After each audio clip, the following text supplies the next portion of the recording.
Buenas tardes y bienvenidos al Colegio de Ingenieros de Caminos, Canales y Puertos. Apreciador Marisa Domínguez, presidenta de ADIZ, José Romo, coordinador del libro que vamos a presentar hoy, Carlos Nardiz, el presidente de la revista de Obras Públicas, Joan Franco, presidente de Tecniberia, y Paco Millanes, mi querido Paco Millanes, querido compañero, amigo y presidente honorario de IDEAN. Queridas amigas, es una satisfacción de luego muy grande que podáis acompañarnos hoy en la presentación del libro que tenemos aquí presente, Diseño y Velocidad, el diseño en los puentes del AVE a Galicia.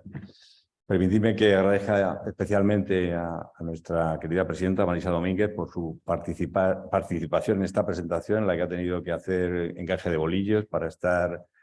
Viene de Barcelona, para estar de Barcelona, para hacer actos allí, para hacer actos aquí, así que le agradecemos mucho su presentación el día de hoy. Y también por la labor que está realizando, permitidme que alabe su labor en ADIZ, especialmente en una de las acciones que vamos a hablar hoy, la del acceso a Galicia, y también por consolidar el proceso de liberación del mercado ferroviario con la reciente entrada en servicio de un nuevo operador. Para el colegio también es una satisfacción haber colaborado junto con CINTER y la Demarcación de Galicia en la edición de este libro.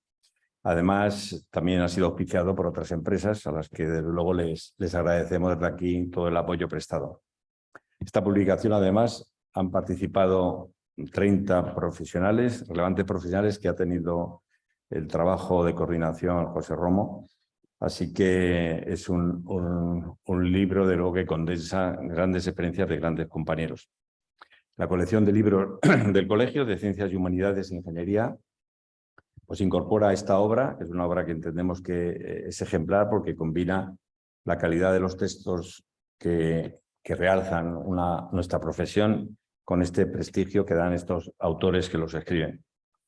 Con esta obra, de luego, vamos a reconocer y la importante divulgación que tenemos que hacer a la sociedad de la labor que realizan los ingenieros de caminos, cuya visibilidad tratamos de promover desde luego desde este colegio. Quiero felicitar a cada uno de estos autores, de estos libros, por los trabajos tan importantes que han realizado y por haberlos plasmado en una publicación que hoy vamos a presentar, y en la que, desde luego, hay que resaltar la labor de coordinación de José Romo. José Romo no solamente la coordinación de este libro, sino todo lo que está haciendo también en colaboración con el colegio, también coordinando dos números de la revista Obras Públicas relacionados precisamente con el diseño. Y ya aprovecho para animaros a todos a que sigáis estas publicaciones en la web revistadobraspublicas.com, donde veréis todas las publicaciones realizadas y concretamente las que hago referencia de José Romo. Te agradecemos de luego mucho tu implicación en el colegio en casi todas las líneas de actuación que venimos haciendo. Yo quisiera destacar especialmente la labor importante de lo que vamos a hacer en este libro, que es hablar de la línea ferroviaria del AVE a Galicia. En este contexto vamos a destacar el diseño que se realiza de las grandes obras que se han ejecutado, donde se plasma las dos cosas importantes, que es la funcionalidad y el diseño. Este diseño de obras singulares con numerosos puentes y viaductos retrasados.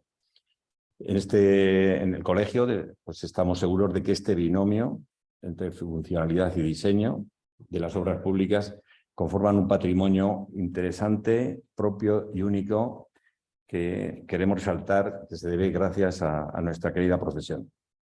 Este patrimonio, desde luego, va a representar una oportunidad de desarrollo turístico y, por tanto, económico, y por ello es imprescindible preservarlo, aumentando las inversiones en su conservación.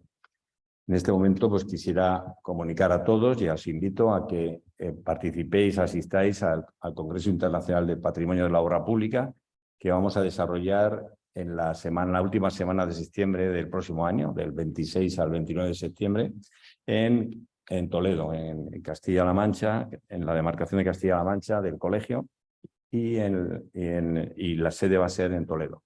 Allí haremos una la primera vez que se va a hacer a nivel, ya digo, nacional e internacional, en el que los ingenieros de caminos vamos a indicar la labor importante que realizamos en la defensa del patrimonio de la obra pública y queremos ponerlo de relieve.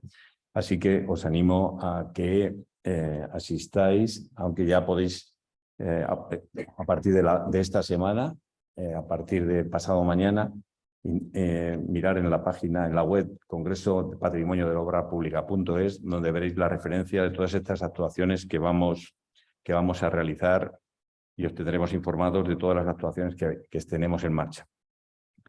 Bueno, finalmente ya querría dar la palabra a los que van a hablar sobre el libro, en la que es importante escuchar sus palabras, esta presentación que van a hacer de todos los libros y en donde, como decía anteriormente, se combinan la funcionalidad con el diseño en todas las obras que vamos a mostrar de la Galicia. Desde luego este libro es un auténtico valor que va a enriquecer desde luego al patrimonio del colegio y al patrimonio de la obra pública española. Muchas gracias. Y ya tiene la palabra Marisa Domínguez para hablarnos sobre estas obras. Cuando quieras, Marisa.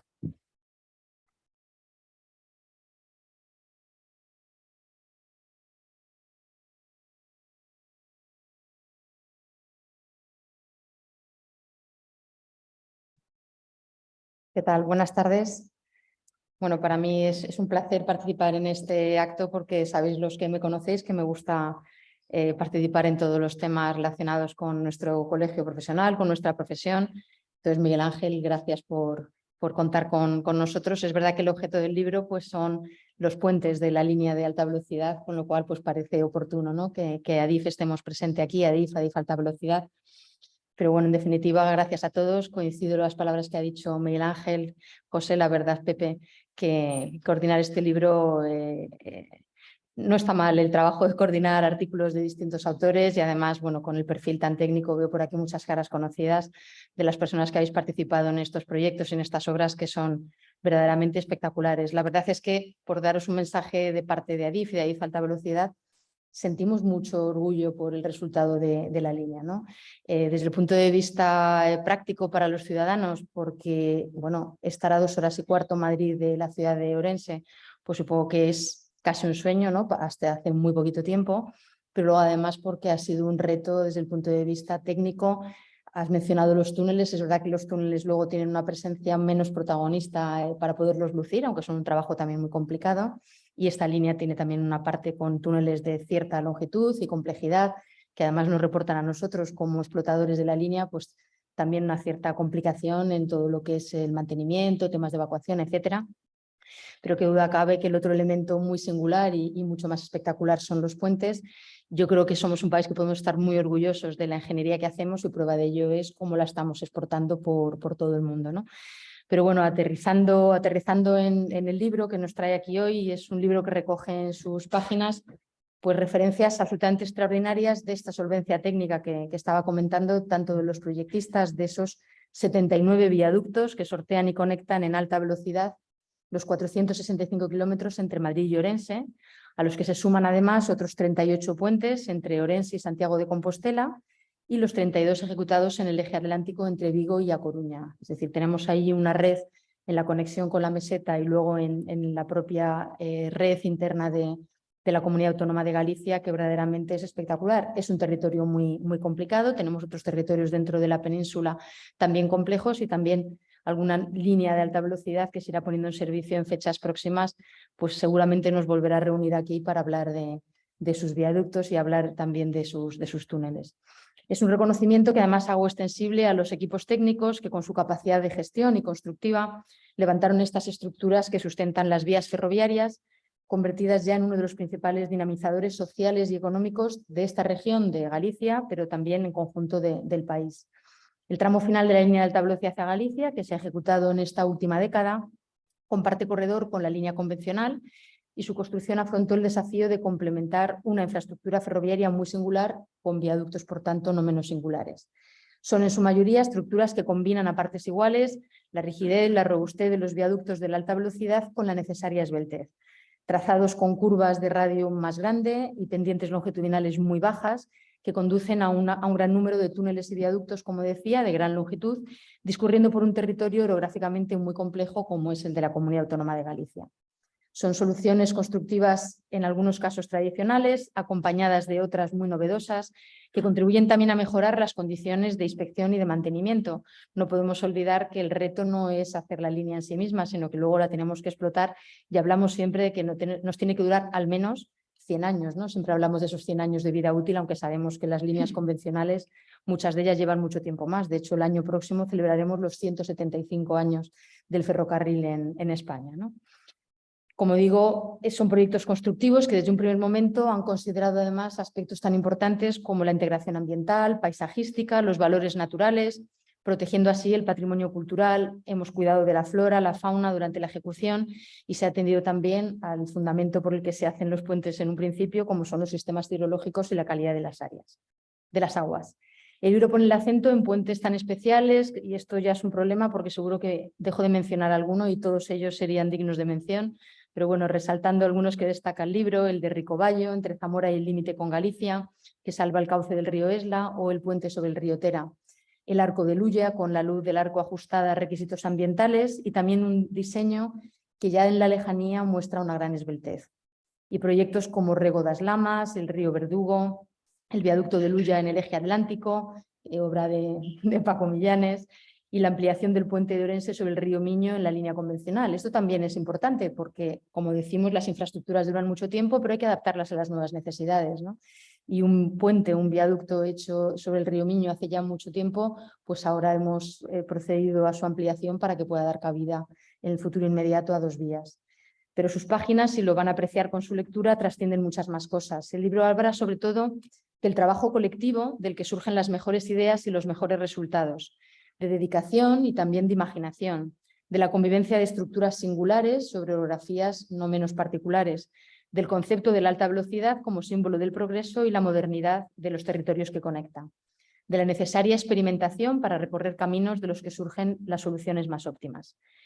Valentía, dedicación, trabajo y esfuerzo que este libro, Diseño y Velocidad, reconoce en todos los equipos, a los que doy mi más sincera enhorabuena, tanto a los equipos proyectistas como a los constructores.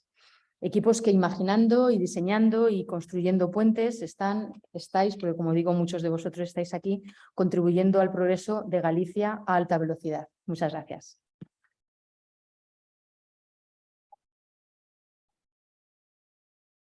Y ahora José Romo.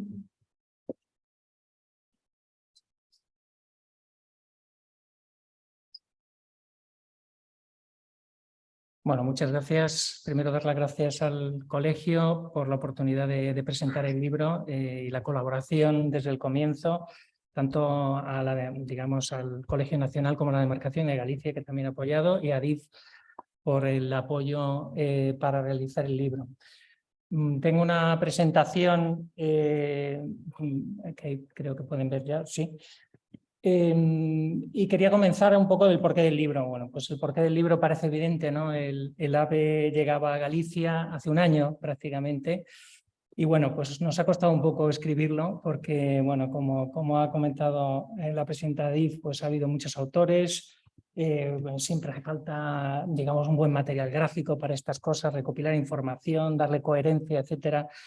Pero bueno, esa ha sido la motivación, ¿no? El porqué, el dejar constancia también escrita del trabajo realizado. Bien. ¿Y por qué el enfoque del diseño, ¿no? Porque podíamos haber hecho otro enfoque más general. La verdad es que bueno, pues se trataba un poco de reflexionar el porqué de las cosas, ¿no? El porqué se hicieron esos puentes y aprovechando que todavía la mayor parte de los proyectistas y personas involucradas estaban en activo, pues era un momento, yo creo, de hacer una pequeña recopilación de todo eso, de todas esas ideas que se plasman, aunque digamos mi pregunta era por qué, luego ha sido muchas veces cómo, ¿no? Porque digamos evidentemente la construcción es algo que tiene que estar desde el comienzo pensada y por lo tanto, pues aunque tratamos de hacer un libro más dedicado al diseño, siempre aparece la construcción, es evidente, ¿no? Y también pues un objetivo que me parece que como colegio tenemos que hacer pues es dar a conocer a la gente que trabaja, ¿no? Y concretamente, pues aunque esto son obras colectivas, evidentemente, pues se trataba un poco de dar a conocer a esos proyectistas que si no, pues quedan ahí un poco en el olvido. ¿Y por qué el diseño? ¿Y qué es eso de diseño? Porque a veces diseño e ingeniería pues suena como algo, en fin, que no tiene mucho que ver, algo frívolo, algo más formal. Ahí hay una definición del diseño, ¿no? Que podemos decir que el diseño pues, es el proceso de creación que contribuye a transformar nuestro entorno de acuerdo a las necesidades, ¿no? que tenemos. Y si vemos, pues, por ejemplo, cómo habla del diseño un gran diseñador gráfico y también de producto, Bruno Munari, un diseñador italiano, muy, digamos, del siglo XX, pues habla de una serie de características del diseño y dice que el diseño emplea el método racional, que lo creado cumple una función, que depende de los avances tecnológicos y está en constante evolución y que es para el conjunto de ciudadanos. Y además es una tarea mediadora entre técnica y humanismo. Pues, ¿qué hacemos los ingenieros? Yo creo que todo eso se aplica perfectamente al trabajo que hacemos y por lo tanto creo que podemos hablar de diseño perfectamente. ¿Qué es el diseño en puentes? Pues en viaductos. Pues a mí me gusta decirlo como la combinación de tres cosas. Por un lado tenemos un sitio donde vamos a hacer la obra, que es un sitio específico. El diseño industrial pues es para cualquier localización, pero el diseño de las obras públicas es para un lugar concreto, con sus condicionantes de todo tipo, con su contexto geográfico, geomorfológico, paisajístico, etcétera. Tenemos que definir unas formas, porque hay que pasar de un lado a otro, y al mismo tiempo tenemos que controlar unas fuerzas enormes, tanto las que generamos con nuestras formas como las que vienen de los agentes exteriores. La combinación de esas tres cosas pues, son lo que tenemos que tener en cuenta cuando hacemos el diseño de nuestros puentes y viaductos.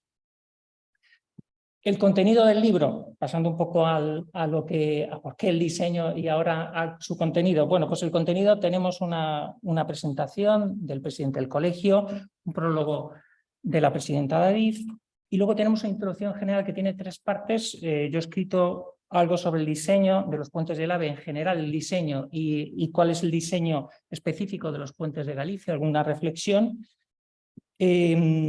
Luego tenemos otro apartado muy importante de territorio y velocidad, el trazado del AVE de Galicia, que escribe Jorge Bernabeu y Enrique Rico sobre y que habla del porqué de los viaductos teniendo en cuenta el trazado, ¿no? Que yo creo que tiene muchísimo interés esa parte. Luego el valor paisajístico de los puentes del AVE de Galicia, nos va a hablar Carlos Nardiz a continuación, entonces él explicará un poco lo que ha escrito allí. Y el grueso del libro, que es los puentes y viaductos construidos, en el cual han escrito los proyectistas tanto de los tramos del Zamora a Santiago como del eje atlántico. Por último, hemos incorporado, me ha parecido interesante incorporar los puentes imaginados que llamamos, que es el concurso del puente del Ulla, que creo que es la única obra que me conste que se ha hecho un concurso de ideas, restringido en este caso, pero concurso de ideas para dar con la solución y que, como podrán ver en el libro, hay una gran cantidad de soluciones y me parece que es un ejercicio interesante pues, analizar, ¿no? el contenido de este concurso. Por último, tenemos un epílogo de Enrique Urcola, que es el decano de la demarcación de Galicia. Bueno, aquí están todos los proyectistas, que yo creo que, en fin, evidentemente el libro sin ellos no tiene sentido y por lo tanto me parece que es importante pues, reconocer el trabajo que han hecho, que fundamentalmente el mío ha sido más coordinarlos y tal, pero el grueso del trabajo es el suyo. Antes de pasar específicamente a lo que es el diseño de los puentes del AVE de Galicia, me gustaría hacer, y de hecho pues así está en el libro, algunas reflexiones sobre el diseño en alta velocidad y cuál es el estado del arte a nivel, digamos, en fin, europeo o general, ¿no? Voy a hacer aquí una brevísima pincelada simplemente para explicarles que no está ni mucho menos consolidado cuál es el diseño de los puentes de alta velocidad, por lo menos eso es lo que yo creo. Luego lo podemos discutir. Bueno, hay una serie de aspectos técnicos especiales, pues los típicos, el límite de aceleración vertical, el control de giros y deformaciones, que evidentemente necesitan pues, estos puentes una mayor rigidez que otro tipo de estructuras, pero un punto fundamental es la perfección de la vía. La vía tiene que ser perfecta para circular a alta velocidad y eso lleva a dos condiciones. Por un lado, hay que controlar muy bien la deformación relativa entre tablero e infraestructura y por lo tanto hay que crear una serie de puntos fijos, hay que conectar los tableros a infraestructuras y por otro lado hay que controlar, digamos, esa interacción que existe entre la vía y la estructura porque se producen unas sobretensiones en los carriles si no hacemos nada y tenemos una estructura continua sin juntas de carril y esto condiciona fuertemente el comportamiento longitudinal y el diseño de estos puentes. ¿Cuáles han sido las alternativas clásicas? Pues tradicionalmente en España, que es lo que solemos hacer nosotros, tenemos una alternativa que es tablero continuo, nos gusta hacer las estructuras continuas y ponemos junta de dilatación de vía cuando hace falta. Pues a partir de los 100 metros lo normal es fijar el tablero en un estribo y poner junta de dilatación en lo opuesto. Cuando estamos en longitudes mayores, hasta 2000 metros, pues lo que hacemos es fijar en el centro, en muchos viaductos de Galicia hechos así, y tenemos juntas de dilataciones extremas. Esta es la solución que tradicionalmente se ha hecho en España, que funciona bien, pero bueno, pues tiene los aparatos de dilatación de vía que a los ferroviarios, no sé si está Jorge Nassarre por ahí, sí, pues empecé, oye, a ver si no hacemos juntas de vía, ¿no? Bueno, la alternativa tradicional pues son las estructuras isostáticas, que a los de estructuras no nos gusta nada, evidentemente, pero hay un montón de juntas, un montón de apoyos, pero tiene la vía continua sin carril. Bueno, esto es lo que ha sido tradicional y ahora, pues bueno, digamos en distintos países, especialmente, voy a decir, en Alemania concretamente, desde la aparición de esta norma que sacaron en el 2008, se empiezan a hacer otro tipo de estructuras pensando, porque claro, ellos utilizaban estas soluciones con tramos isostáticos y tenemos un montón de problemas de mantenimiento de la estructura. Entonces, buscan unos nuevos diseños, hay otros ejemplos en otros países, pero bueno, como no tengo tiempo, solamente voy a dar una pincelada aquí antes de pasar a la de Galicia concretamente, en el cual se busca pues el monolitismo. Y, por ejemplo, tenemos esta estructura, ya hecho al amparo de esa norma o de ese procedimiento del 2008, en el cual pues, es un viaducto muy largo, como ven ahí, que se subdivide en una serie de viaductos. Hay juntas en cada uno de esos subviaductos.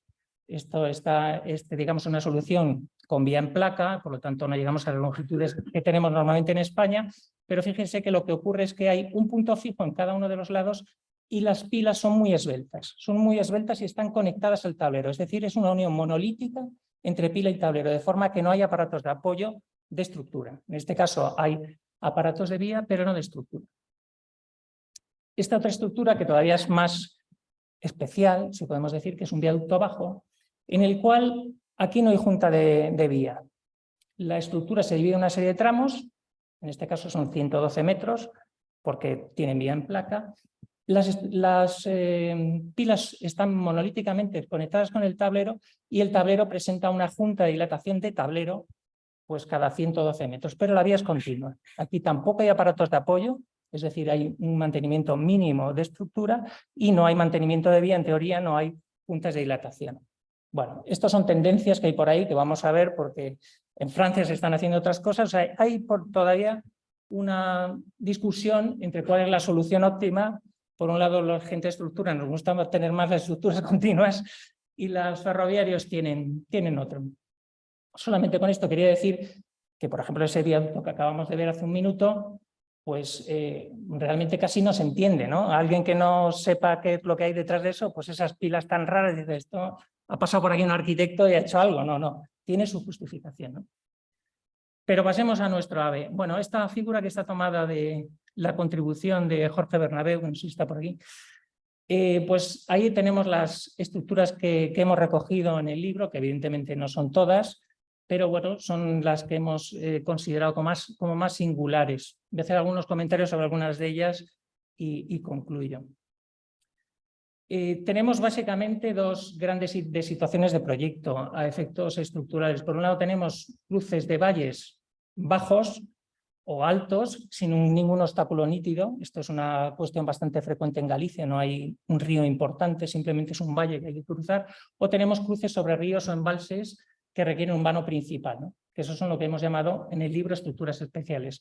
Aquí tienen los perfiles longitudinales de las distintas estructuras que están incluidas en el libro, que como pueden ver, pues hay muchos viaductos bastante largos, digamos de la mitad para abajo casi son todos superiores a 1000 metros de longitud, y que tienen soluciones distintas, aunque aparentemente son parecidos. La forma de resolver, por ejemplo, el punto fijo es bastante distinto de uno a otro. Vamos a repasar algunos de ellos. Por ejemplo, este es el viaducto del SAR, proyecto de Julio Sánchez, un compañero mío de FECOR, que es la estructura más larga que hay en el tramo. Tiene 2.400 metros, se sale de, digamos, de lo habitual. Y aquí, digamos, hay una solución, digamos, semi a la francesa, por decirlo de alguna forma, en el cual hay 2 puntos fijos, con 2 pilas en A como esas, y un tramo inerte central. Es decir, esta estructura tiene 4 juntas de vía. Es la estructura más larga del tramo. Está en el eje atlántico. Para los cruces de valles, digamos que no tienen ningún obstáculo, digamos, definido, pues lo normal, hasta los 1000 metros, como es la solución que hemos visto a la española, es fijar un estribo y ya está, ¿no? Y ahí la junta de dilatación, de estructura y de vía está en el estribo opuesto. Este, por ejemplo, es el cruce del Valle del Deza, proyecto de José Antonio John Barr, que ha hecho bastantes viaductos en esta línea. Este viaducto, que es un viaducto mucho más largo, 1440 metros, y que tiene que tener un punto fijo en el centro, porque digamos ya sobrepasamos los 1000 metros y por lo tanto no hay junta de dilatación de vía que nos permita. Aquí, ¿qué es lo que se ha hecho? Pues han conectado una serie de pilas, creo que son 5 concretamente, se han conectado mediante un aparato de apoyo fijo, el tablero y la pila, y lo que hay son 2 juntas de dilatación en el estribo. Aquí, no sé si está José Antonio aquí, a lo mejor luego nos lo explica, pero digamos que la idea es, quizás por un tema constructivo, se ha decidido no hacer un punto singular, sino que todas las pilas son estructuras empujadas, y entonces, pues, en lugar de hacer un punto, materializar con un arco o algo de eso, lo que se hace es fijar esas pilas, que son pilas muy esbeltas, y en los estribos, pues eso hace que, digamos, que para deformaciones impuestas el punto fijo está en el centro, y para las cargas de frenado hay un transmisor de impacto en cada uno de los lados para coger la carga horizontal y transmitirla hacia el estribo correspondiente. Una solución, este es un proyecto de Pondio, de Juan Calvo, digamos para un viaducto de una longitud similar, pues es hacer un vano especial con una solución en arco ojival, como se ve ahí, que digamos que es el punto donde se recogen las cargas horizontales. Que esta pues es una solución también muy clásica, con juntas de dilatación en los dos extremos, que son pues, los estribos. Pero aquí, digamos, la carga horizontal se coge con ese elemento especial. O, por ejemplo, pues en este viaducto, proyecto de Óscar Ramón Ramos y Pantaleón, de 1775 metros, que aquí sí hay un obstáculo claro, mientras en el anterior, pues digamos, era más o menos en el centro. Aquí sí que hay claramente un obstáculo, y en ese punto es donde se coloca ese arco ojival. Fíjense que esos puntales pues tiene un poco de curvatura, pues para evitar las flexiones propias del hormigón de esos elementos, ¿no? Aquí tenemos el viaducto de Tera, proyecto de Antonio Martínez Putillas y Javier Muñoz Rojas, en el cual pues, vemos que esa misma problemática sobre un embalse pues se resuelve con unos elementos que así visualmente creo que tienen una ligerísima curvatura, según he leído en el texto, está por ahí Javier, no lo puede contar, pero que visualmente parecen rectos. ¿Qué es lo que ocurre? Que son metálicos y por lo tanto el peso propio es mucho más pequeño, y por lo tanto la nitifulicular de esa carga prácticamente pues es una recta, por lo tanto lo vemos recto. También es importante, y en el libro se explica, la importancia del proceso constructivo, mientras que por ejemplo en este puente, que es un puente empujado, vemos que el nudo queda por debajo, donde digamos los dos elementos se cortan por debajo porque el tablero tiene que pasar. Cuando aquellos se construyen monolíticamente, como el viaducto que acabamos de ver de Pondio, pues digamos que se macla y no hay un aparato de apoyo en ese punto. Bueno, una singularidad que no es muy normal en puentes ferroviarios son los viaductos dobles, que tenemos fundamentalmente debido a la presencia de túneles muy próximos, que nos hace pues, a tener que hacer 2 viaductos. Este, por ejemplo, pues un proyecto de K2, con viaductos de 962 metros, o estos de aquí, que son dos viaductos, el viaducto de Teixeiras, de Pondio también, con 508 metros, que realmente es muy excepcional ver este tipo de soluciones en soluciones ferroviarias, y yo creo que gracias a la gran esbeltez que tienen, pues yo creo que está conseguido, cosa que no es fácil, hacer dos puentes en paralelo. Pasando a los puentes especiales, pues tenemos el viaducto de Ricoballo, que ya ha nombrado la presidenta Edith, que es una obra excepcional, con una luz gigantesca, 155 metros, construido en voladizos, que ha sido récord de esta tipología durante bastante tiempo. Una obra bastante compleja y que resuelve muy bien el cruce del embalse. El arco de Luya, que es un arco, digamos que tiene el drama de competir con el viaducto de Gudían, que es una obra excepcional también. La verdad es que, en fin, podemos luego discutir sobre el encaje paisajístico de este arco. A mí me parece que está muy bien, porque ha respetado estrictamente lo que es la luz que había que salvar. Si se hubiera hecho, bueno, y digamos que tiene un peralte que es importante, pero no llega a tocar, porque si no hubiera sido excesivamente peraltado. Si se hubiera hecho otra solución con una luz mayor, yo creo que no, digamos, el diálogo con el puente existente hubiera sido peor. Yo creo que la verdad es que a mí me parece que tiene una gran coherencia formal con lo que hay, y luego pues en el libro está muy bien explicado todo el proyecto, todos los temas especiales debido a la gran esbeltez y la gran altura que tienen estas pilas, y esa forma para evitar el desprendimiento de vórtices debido a la acción del viento, y cómo se han controlado gracias a la propia forma de la estructura. Yo creo que es muy interesante leer esa parte que escriben la oficina de Torroja, que son los autores de esta obra. Luego, dentro de los puentes especiales, ya se ha nombrado también el puente sobre el río Verdugo, una obra muy difícil, digamos, de encaje visual. Son tres puentes: hay un puente de carretera en arco, otro puente de ferrocarril de la línea existente, y este nuevo puente, que creo que es una solución bastante muy limpia, y que esta es la fachada desde Puente Sampaio, que es realmente la que va a ver la mayor parte de la gente. Yo creo que está resuelto con mucha elegancia para la complejidad que tiene el proyecto de CESMA. El viaducto de Rego das Lamas, que es uno de los, yo creo que es el único arco de tablero inferior que tenemos en las líneas, en estas dos líneas, que tiene digamos, la particularidad de tener un tablero continuo. El tablero es continuo y se trazan esos dos arcos para salvar el paso sobre la autopista entre Santiago y Orense. Los arcos se decalan, con lo cual pues, se adaptan bien a la visual del conductor. Y yo creo que, como siempre, cuando hacemos un arco esviado, tiene el problema de que parece que es más peraltado de lo que realmente es, que en otras fotos que hay en el libro se ve sus reales proporciones, y quizás esta no sea la vista más afortunada. Proyecto de Óscar Ramos Ramos y Marcos Pazaleón. Y por último, bueno, pues el viaducto del río Ulla, que nos lo va a contar Paco, entonces no voy a decir nada, solamente decir que es el viaducto ganador del concurso de ideas, y que evidentemente tiene muchos premios, multipremiado, con lo cual pues eso habla de la calidad de la solución. Para terminar el libro, como decía, pues está el concurso de puentes de Luya. Aquí están solamente unas cuantas de las soluciones de los 6 equipos. Esto fue un concurso por invitación, con una serie de condiciones previas. Hay más soluciones, porque a lo mejor algunos equipos han presentado 2, 3 o 4 incluso. Y aprovecho para animar aquí a la administración: cuando haya un puente singular, pues lo suyo es hacer un concurso. Yo creo que es lo que procede, ¿no? Porque es una forma también de estimularnos a los proyectistas, y también pues, de que la administración tenga un abanico de soluciones. Concurso bien organizado, bien pagado, bien todas estas cosas que hay que decir, que me consta que la administración lo tiene claro. Ya para terminar, solamente como una apreciación general del diseño de los puentes del AVE, creo que hay una altísima calidad en las obras, y esto es no solamente mérito de los proyectistas, sino de todo el equipo, de los constructores, de la propia administración.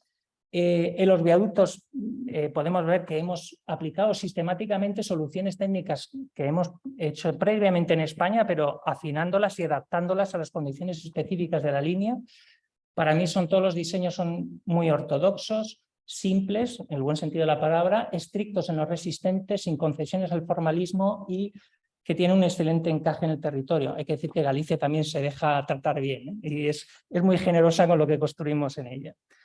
Y por último, pues decir que es un ejemplo creo que es un ejemplo de esa ingeniería civil avanzada que se preocupa tanto por las cuestiones técnicas como por la huella que dejamos en el territorio. Y lo acaba de decir la presidenta Diz, todo el trabajo de restauración ambiental y de cuidado desde el comienzo. Ya para terminar, simplemente pues agradecer a todos los autores, que hay algunos por aquí, el trabajo que han realizado, al colegio, al editorial Cinter también, a Valentín Alejandrez concretamente, que me ha echado una gran mano en lo que es la organización del libro, y en las empresas que han contribuido a que este libro tenga factibilidad económica. Pues nada más y muchas gracias.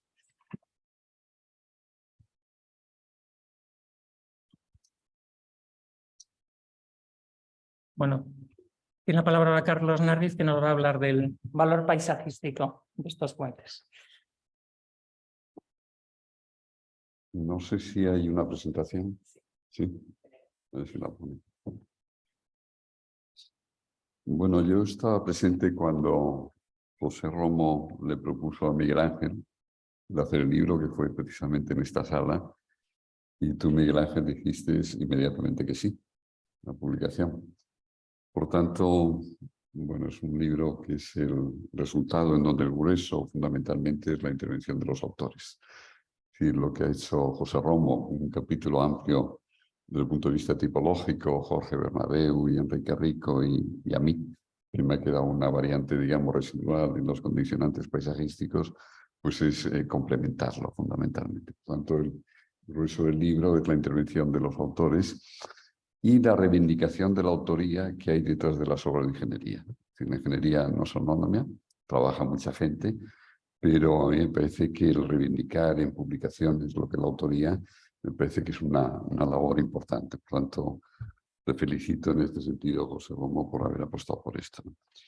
Bueno, los puentes y viaductos, yo creo que son los elementos más visibles de la línea de ferrocarril. Es decir, el último tramo de Pedralba a Ourense, creo que hay 31 viaductos. El resto prácticamente está enterrado. No sé si por tanto, la referencia que tiene la gente del paso del ferrocarril por estos territorios es fundamentalmente el viaducto. Con lo cual, la variante paisajística está asociada. Y voy a intentar, como intento en la publicación, reivindicar esta variante como algo propio también de los propios autores, ¿no? Y además, generalmente son viaductos, lo acaba de decir José, de una gran longitud. Por tanto, la incidencia, digamos, paisajística todavía es mayor, ¿no? Has hecho referencia también a la evolución que han tenido estos puentes, desde las vigas prefabricadas a las vigas cajón continuas, a estos puntales, digamos, para hacer frente a los efectos de frenado y de arranque. Y yo he dicho alguna vez que me parece que las tipologías a las que llegan en estos momentos los viaductos del AVE son prácticamente las carreteras, con la singularidad, en este sentido, las mayores cargas, y quizá con estos puntales inclinados a los que antes te referías, ¿no? Que no tienen nada que ver muchas veces con los ríos que atraviesan. Creo que una de las consideraciones de los estudios de impacto ambiental era que no se tocase el río. Esto es importante porque hay puentes de carretera que tocan el río. Ningún viaducto, digamos, de los del AVE tocan el río, ¿no? La otra consideración es que los puentes de ferrocarril del AVE hay que ir a buscarlos. Es decir, el propio esfuerzo de ir a buscarlos y relacionarse con ellos y verlos, y a veces tapado por los árboles, muchas veces hasta que llegues a ello, ya es una satisfacción personal, si no has intervenido de alguna manera, ¿no? Representa la continuidad de la traza sur rural. Es decir, Galicia tiene una parte urbana, pero tiene una parte rural importante. Y fundamentalmente el AVE va por territorios rurales. Y hay esas relaciones que se producen entre el artificio de la obra de ingeniería y el rural. A mí me parece que es un tema interesante. En esta primera imagen yo creo que un poco se transmite que está incompleta. No sé si la podéis poner más amplia. Ahí la veo más completa, efectivamente. Pero a mí me parece que unos rasgos paisajísticos de lo que es los viaductos que se han construido, esas relaciones se están produciendo con relación al rural, ¿no?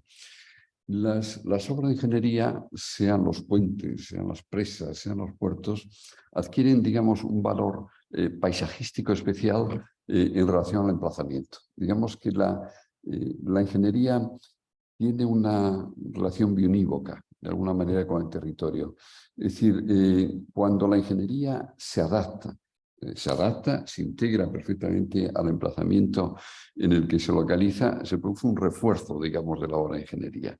Y esto, en aquellos viaductos que he elegido en este primer artículo, yo creo que está muy presente. Como artificio domina, digamos, el lugar, domina la naturaleza. Pero ese dominio, cuando se adapta, digamos, a las características del lugar, ahí se produce una relación que a mí me parece, desde el punto de vista paisajístico, lo más interesante. Son obras funcionales, con unas limitaciones estructurales y constructivas, te acabas de referirte, geométricas, te acabas de referir tanto Marisa como tú ahora, pero deben tener en cuenta, digamos, las relaciones paisajísticas que se producen con el territorio. Esto, digamos, es lo que intento decir, ¿no? No sé dónde tengo. Sí, aquí ven un puente.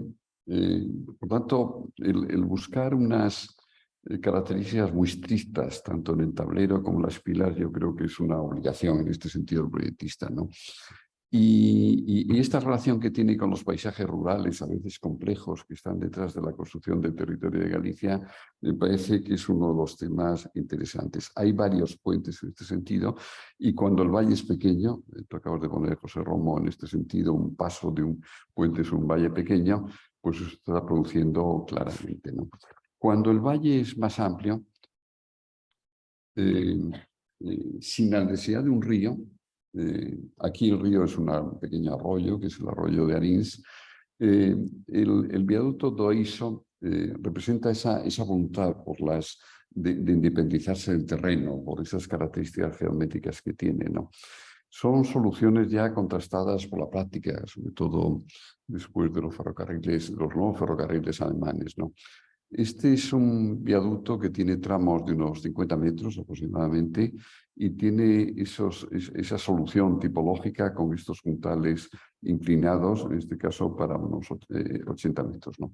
Es un viaducto de 1.200 metros.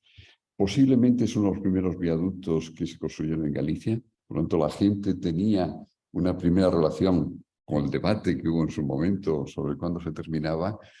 Yo lo viví de alguna manera, todos los que estamos en Galicia lo vivimos, pero estas obras fueron la primera impresión de que se estaban construyendo obras complejas, independientemente de los tiempos de finalización, ¿no? El segundo viaducto o el tercer viaducto que traigo es el viaducto del Ullano. Aquí es un valle con unas laderas ya más inclinadas que atraviesa un río, que es el río Ulla, es uno de los ríos centrales, digamos, de lo que es la parte central, digamos, de Galicia, ¿no? Y que aquí hay como una relación paisajística distinta. Por una parte, el viaducto está cubriendo el valle, claramente, a través de un arco que se está quebrando en esos pilares.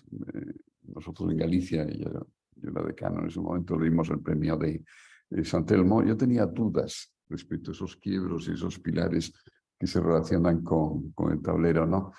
Pero llegué a la conclusión de que era interesante porque era una manera de relacionarse con el viaducto Gundián. El puente Gundián. El puente Gundián, que prácticamente tiene 75 metros.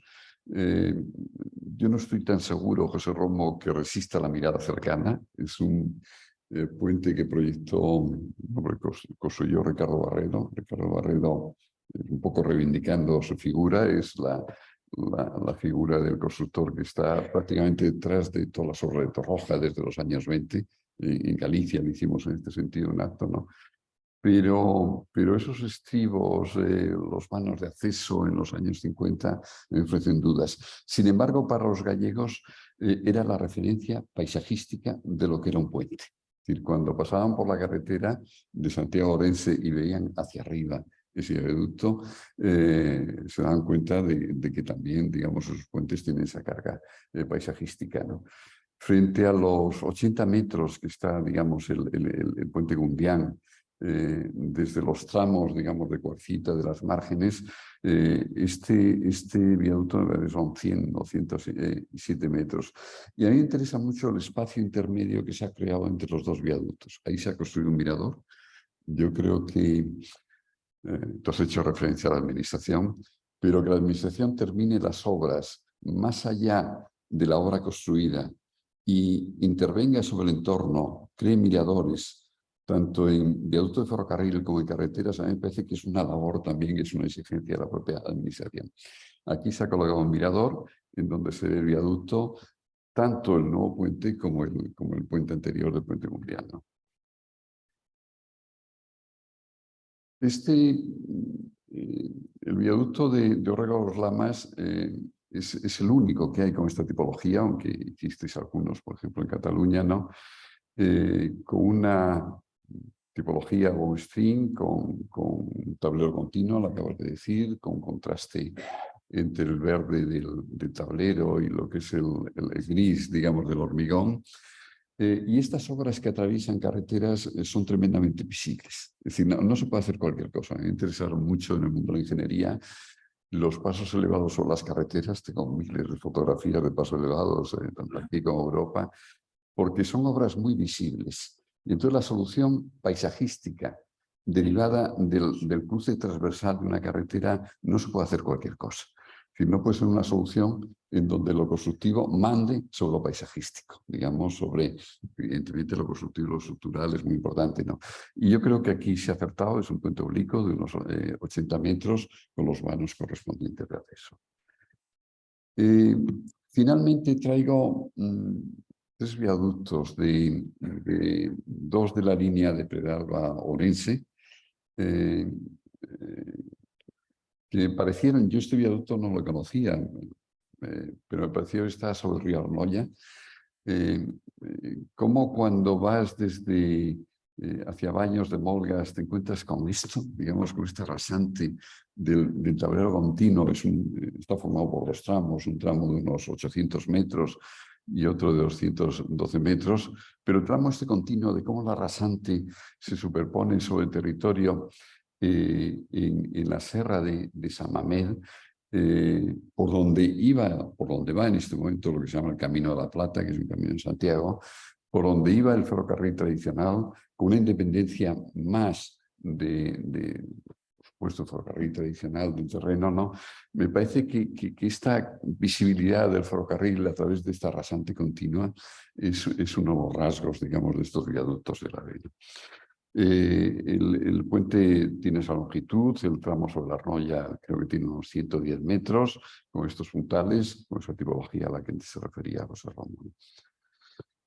Este viaducto, que es el viaducto de Teixeiras, el anterior está sobre el Valle de la Arnoya, este está en la cabecera del Valle del Támega.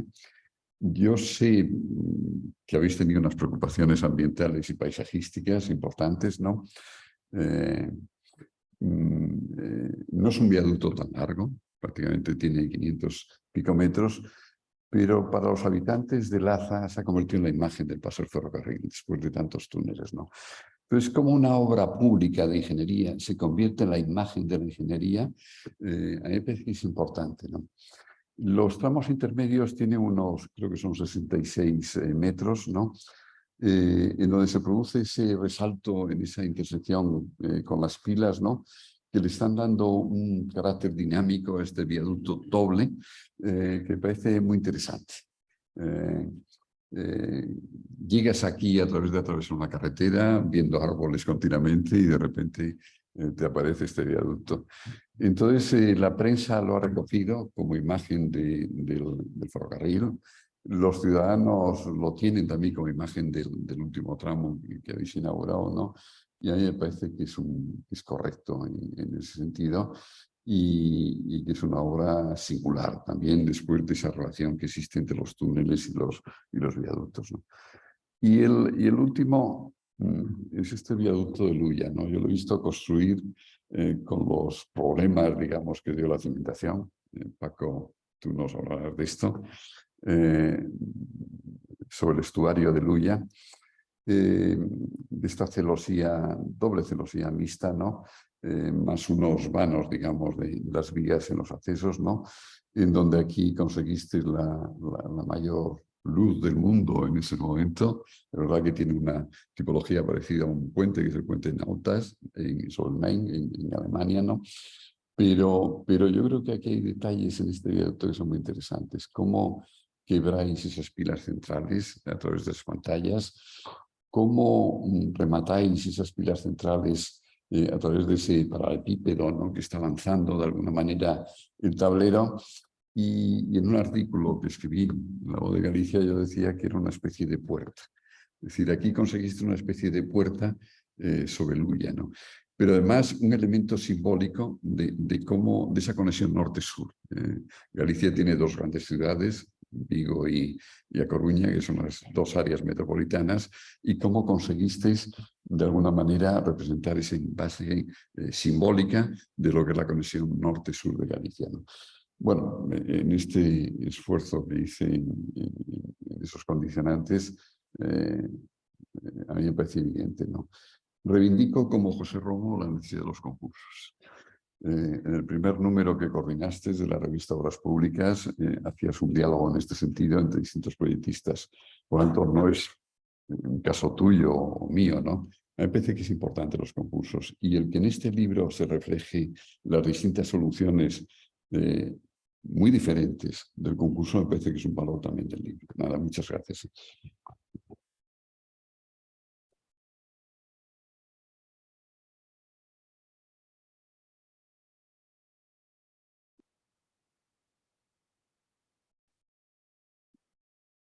Buenas noches.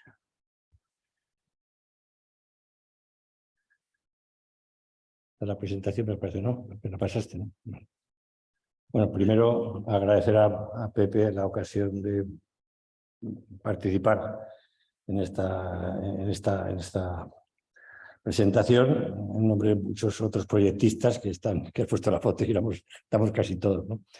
Estoy al colegio también en la ocasión porque de alguna forma, pues quizás este puente para mí ha sido uno de los 3 o 4 proyectos que han dado sentido a una experiencia profesional de casi 50 años, que me asusta cuando lo digo. No me lo creo, pero es así, 49. Bueno, es quizás del puente de Luya, es quizás la obra más icónica del eje atlántico de la alta velocidad, pero yo no lo centraría en el puente en sí, lo centraría en la actuación a la cual tenía que dar respuesta el puente. El protagonismo yo creo que es el salto sobre el río Ulla, no el puente, que bueno, yo creo que al final era un reto. Yo creo que Pepe ha dicho, y yo no estoy absolutamente de acuerdo, ha dicho que Galicia es muy agradecida, no, Galicia es muy exigente, de agradecida nada. Y ahora cuando planteamos la solución de esto, lo que había que intentar es no competir con Galicia nunca, o sea, sino alterar lo mínimo posible el paisaje de Galicia. O sea, porque lo que no puede hacerse es intentar competir con esa zona. Bien. El salto, ¿se pasa? Sí, con esto, ¿no? Vale.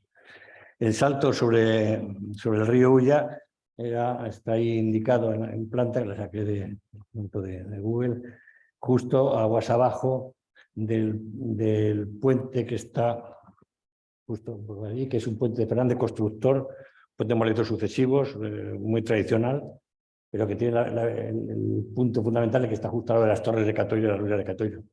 Y un poco más aguas abajo, todavía, y más aguas arriba, estarían los arcos del fruto de Torroja y el siguiente. Ya no hay más puentes de aquí a la salida. Bien, entonces una zona, el salto era un reto cuando salió el concurso. También un pequeño inciso, es decir, Has dicho que tienen que estar bien pagados. Los concursos son una ruina. Yo también me apunto a que hagáis concursos, pero no hay que pedir a nadie que lo pague. No hay quien pague un concurso, porque si encima pasas a la siguiente ronda, entonces cuando ya colapsas, ¿no? Es una ruina absolutamente. Hay que tener dinero en la caja para poder hacer un concurso. Pero evidentemente es algo que yo creo que como comunidad y como país es de agradecer. Pero entonces el ADIN no se tiene que rascar el bolsillo, son los proyectistas que acuden al concurso. Lo que hay que hacer es abrir la posibilidad de que nos arruinemos todos y no se vayamos por ahí. Bueno, el sitio era una zona de alta calidad paisajística y ambiental enormemente exigente, ¿no? El salto en principio iba a ser, pues, bueno, el puente final tiene 1000 y pico metros, pero el salto que había importante sobre el cauce es del orden de, pues, de cerca de 800 metros, una cosa así, o 600, 800 metros. Aquí tengo que llevarte la contraria. Aquí había que poner pilas en el río. Aquí no se podía no poner pilas en el río. En cualquier caso, y es un poco un tema que quería un poco resaltar, cuando salió el concurso, que el concurso fue de la Dirección General de Ferrocarriles. Después yo creo que pasó el proyecto, el concurso, y luego el proyecto se hizo, luego fue el cambio al GIF y a la DIF, o sea que ha pasado toda la administración ferroviaria por la obra, ¿no? Y en aquel momento, me acuerdo, fue Eduardo Molina, que estaba, si no recuerdo, subdirector, que me llamó, me conocía, bueno, habían hecho Preu juntos, Preu. Entonces, me llamó un poco que iban a sacar un concurso y que quería ver un poquito de un puente de 1000 metros de alta velocidad, porque había que hacerlo de 1000 metros, porque había una declaración de impacto ambiental del año 2005 que decía que no había que poner pilas en el río. Entonces, y me dijo, bueno, qué cosas podían tener en cuenta para el concurso, y que pues que es un concurso imposible, cuya solución es el conjunto vacío, no hay solución técnica, económica, constructiva, viable, y bueno, ya desde el punto de vista ambiental, luego incidiré sobre ello, sería todavía más dramático no poner pilas en el río y hacer una cosa que ocultara el paisaje de Galicia, ¿no? Porque muchas veces, intentando evitar la afección de la pila, lo que hacemos es afectamos a todo el paisaje, es decir, digamos el efecto contrario a lo que queremos evitar. Entonces, es lo primero que le comenté, digo, pues habrá que ser más moderado. Sacaron el concurso entonces. Yo le llevé, hice incluso una presentación cuando ganamos, cuando presentamos la oferta, yo incidí mucho en ese aspecto, que aquí lo que había que salvar, es decir, no era el río en sí, y poner pilas en el río, lo que había es, había aguas abajo, Carril, sitio de las Almejas, ¿no? Y Villa García de Arosa, sitio de toda la marisquería de Galicia. Y luego había una zona inundable, unas carreras de 4 o 5 metros de altura y unos 100 metros de planta que ocupaba toda esta zona inundable, y esta zona de aquí donde no se podía afectar ni a la vegetación, ni a la fauna, ni a los peces, evidentemente. No había que afectar al ambiente de la crecida de las mareas en ningún caso. Lo cual no quiere decir que no había que poner una pila en algún lado, pero no había que afectar. Ese era el punto fundamental del asunto, ¿no? Entonces, bueno, ese era el tema. Y sobre todo de Illote Tellerías era tremendamente, toda esta zona prácticamente era muy inundable y quedaba todo en seco completamente durante la bajada de la marea.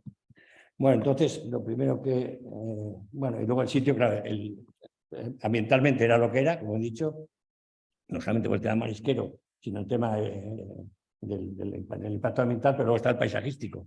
Está el paisaje antes de hacer la actuación, el puente pasaba por allí a 50 metros de altura, y estas son las ruinas de Catoira, donde hay una fiesta vikinga de enorme en Galicia, y justo esto está tomado desde el puente en Moletos Sucesivos que está detrás, un ambiente plácido.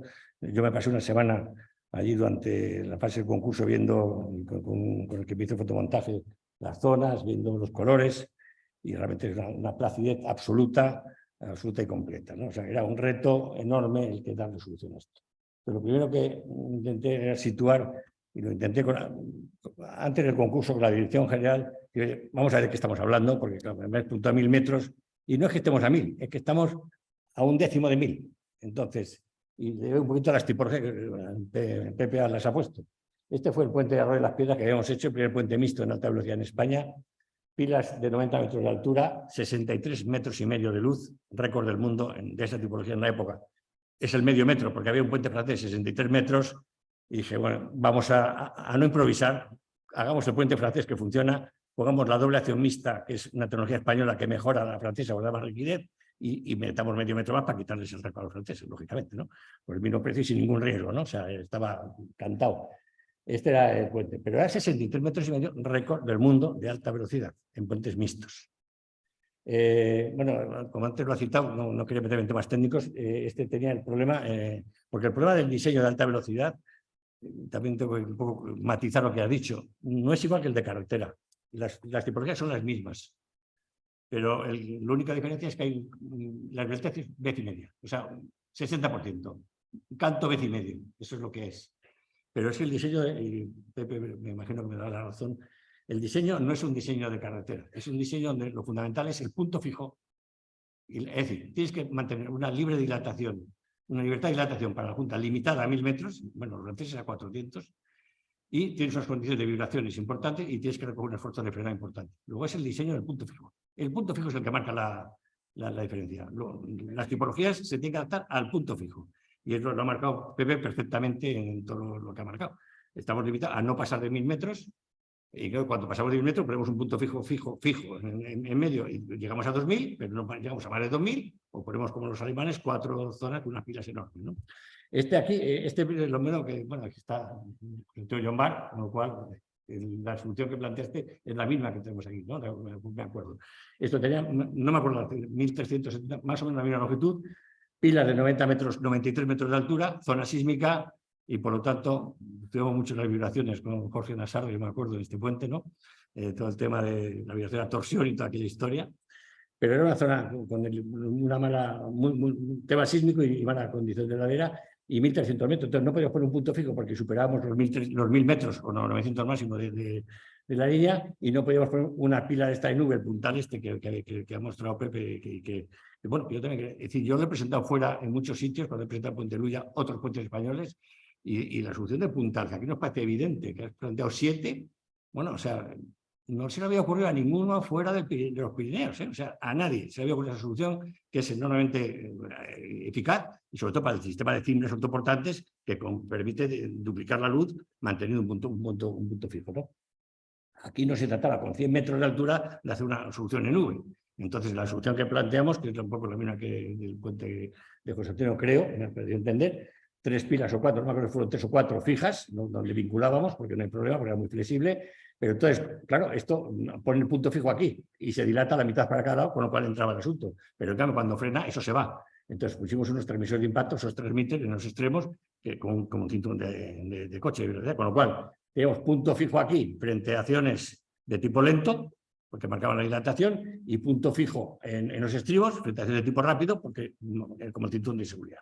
Con lo cual solucionamos las dos a la vez. Y en este caso, yo creo que en cambio, en el José Antonio no sé si es lo mismo, aquí la zona sísmica, luego esos transmitters lo que hacían además es disipar energía sísmica. O sea, solucionamos todo de una sola vez. Todo el diseño de este puente, aparte de la duracionista, fue el punto fijo y la recoger fuerzas horizontales, ¿no? Pero bueno, era a lo que me iba, que me he desviado, 63 metros y medio. Este es en el río Deva, de 80 no, no sé, había una zona, no sé si llegamos a 90, también con pilas bastante altas. Pero estamos hablando de 90 metros y también esto fue récord de cimbra autoportante de la empresa Puentes y Calzadas, y no se ha hecho en el mundo un puente de alta velocidad de 90 metros con cimbra autoportante, tecnología española que la tenemos bien exportada por fuera. Bueno, arcos, este récord del mundo en Francia, en la zona de Niza, el Viaducto Montparnasse, 124 metros. Había uno de 1 metro más en Corea, 125 metros, arco. Esto encima de una estación de peaje que obligaba a salvarla, porque costaba más pagar el peaje o que quitar la estación de peaje que hacer el puente. Arcos, 160 metros, si no recuerdo, 150, del de arriba es de Leonhard, gran ingeniero alemán, 150 metros. En aquel momento se estaba haciendo en España con 250 metros el de Contreras de Manterola. Después hemos hecho uno de 364 de Manterola en el Tajo y uno de 384 de Arenas en Almonte. No hay ningún arco en el mundo de alta velocidad por encima de 160, salvo los españoles, que tenemos 3 arcos del mundo de 50% más. Que ya es una salvajada, que ningún otro país hubiera hecho esos saltos de 50%, porque alguien hubiera dicho que no. Aquí se ha hecho perfectamente. Pero estamos en 300 y pico, no en 1000, que es lo que pedía el pliego. Y bueno, ya creo que se ha apretado uno de Utilillas, ¿no? De 155 metros, 140. Estos eran los que había en aquella época en Francia de voladizos sucesivos. Como el canto es vez y media El canto de carretera, pues estamos hablando luces de 120, 140 metros, cantos de 10 metros. No se puede ir más para allá porque ya eso es un paredón, son 3 pisos, ¿no? ¿Sabe? Por lo tanto, estamos muy lejos de la situación de partida. Y este es el que encontramos, que es el de Nautemas en Alemania, de Leonhard también, con 208 metros de luz aquí. Bueno, pues fue el que, de alguna forma, doble acción mixta, también. O sea, la doble acción mixta es una tecnología española que desarrolló Julio Martí Calzón y Fernández Ordóñez, y que luego ya lo hemos adoptado todos los demás y desarrollado. Leonhard la vio, Saúl, que era un enamorado de España, la copió, hicieron este puente récord del mundo, hicieron una primera, y tuvieron un premio de alta tecnología alemán que se autodieron con la tecnología española de Fernández Ordóñez, Martí Calzón y todos los demás. Bueno, este puente tiene 208 metros, doble acción mixta, perfecto, ¿no? Ahí nos quedamos, ¿no? Y ahí fue la solución que encajamos. Pero, bueno, lo que no me gustaba, evidentemente, para la zona de Galicia, esto es en el Rin, una zona muy picudo, que es, bueno, el canto variable típico y tradicional. Pero aquí había que hacer una cosa en Galicia y yo no veía cómo poner un pico ahí en medio de un paisaje tremendamente plácido en la ría de Luya, ¿no? Y fue, pues, bueno, pues cambiamos un poquito y hicimos esa transición suave, inclinada, suave de esto que es el fondo, es esto, ¿no? Bueno, que adaptamos, entonces esa fue la solución, doble acción mixta, igual que el puente de Leonhard, pero el puente de Leonhard era 208 metros y este era 240 metros, 240 aquí y 225 aquí. Y los 3 vanos eran 20% por encima del récord del mundo, del profesor Leonhard. Y había otro tema, el anterior tenía un vano central de 208 y 2 muy cortos laterales, que es decir que cuando el tema de rigidez que has planteado, cuando está el tren en el vano central, estos 2 vanos empotran perfectamente y le dan rigidez para las limitaciones que exige la alta velocidad, ¿no? Aquí no teníamos eso. Yo creo que fue Jorge, me dijiste que la alta velocidad, cuidado, los estructuristas, los que hacemos proyectos de estructura, están muy acostumbrados al estado límite último. Creo que me dijiste tú una vez, se me quedó, hace muchos años. Pero no estoy teniendo en cuenta que el estado límite último de una estructura en alta velocidad, el estado límite último es el del tren y es el de la vía y la estructura. Es decir, es el del pasajero. Antes de que se caiga la estructura, se cae el tren y se caen los pasajeros, ¿no? Y cambiar la óptica, que no se tiene que caer la estructura, no se tiene que caer el tren. Por lo tanto, es que un tema, a mí se me quedó aquello muy grabado, el tema de la limitación de deformabilidad de la interacción vía-estructura, ¿no? Bueno, entonces aquí teníamos esta solución, hicimos el mismo canto, 18 metros, 19 metros, claro, tenía que ser transparente, o sea, tenía que ser celosía. Estos son 6 pisos, no podemos meter en Galicia una cosa no transparente, ¿no? Entonces la celosía sí lo era, y de hecho aquí se ve bastante bien, pero el vano central estaba empotrado, no empotrado elásticamente en estos laterales, porque eran de 225, luego si tú cargas aquí y no cargas aquí, eso empotra poco, y fue por lo que hicimos esta solución, que no es caprichosa, que es la que ha comentado esto, que es empotrar unas pilas de hormigón en un dintel de celosía. Este es un pórtico. El pórtico entonces empotra ya por flexión de las pilas y por tanto ayuda a la rigidez sin tener vano lateral, que es lo que obligaba. Entonces teníamos obligación, entonces hicimos un pórtico, o sea, era una celosía que fue la que los alemanes no tenían, con su utilización pórtico porque teníamos un vano lateral bastante largo. Y aquí, para este otro lado, y aquí otro, porque también estaba en los 125, necesitaba otro pórtico aquí, que está parado por estos 3. En cuanto a los pórticos, luego, si lo vemos aquí, o si no, en la siguiente, ahí está. El por qué, bueno, entonces, aquí es un pórtico, es decir, aquí está más claro, aquí hay continuidad entre el momento flector. Cuando cargas aquí, aquí un nudo de la época de que hacíamos momentos con el método de Cross, donde de momento se transmite a la pila, no al vano lateral, por rigidez. Entonces, eso está maclado, que es un detalle que luego veremos muy importante de cómo se macla esta estructura metálica en esta pila haciendo un nudo rígido que decíamos. Pero entonces había un problema, hacía falta que fueran 2 pilas, pero el primero era el vano 240, que es este de aquí, perdón, debe ser este de aquí, sí, este de 240, y este de 225. Estas 2 pilas primeras son macitas, pero que el punto fijo estaba aquí en medio, el punto central que era el punto de simetría. Estas pilas, como eran 50 metros de altura, permitían los movimientos de dilatación y contracción adecuadamente, pero esta que estaba a 300 y pico metros no permitía el movimiento de dilatación y contracción del hormigón por retracción y por fluencia. Y entonces la seguimos abriendo en diapasón, la misma forma, pero abierta en diapasón, porque el diapasón empotra a flexión, pero deja libertad de deslizamiento. Ahí un poco está el diseño, ¿no? Luego todo está bajado, pero todo tiene un sentido estructural de adaptar la solución, el proyecto a las condiciones del sitio, ¿no? La doble acción mixta aquí está reflejada. Yo aquí quiero reivindicarla, ¿no? O sea, pero bueno, está más que reivindicada. Yo no he hecho más que doble acción mixta en los últimos 50 años, ¿no? Pero porque es que es la solución. Pero es que no solamente es que, bueno, la doble acción mixta consiste que en la zona de flexión negativa comprimes abajo y como abajo no hay hormigón, ponemos hormigón, arriba y abajo. Pero lo que tiene un sentido desde el punto de vista de mantenimiento y conservación. O sea, este puente con el doble acción es que se visita sin ningún problema, se inspecciona sin ningún problema, se repinta sin ningún problema y si hay una fisurita de fatiga se mira sin ningún problema.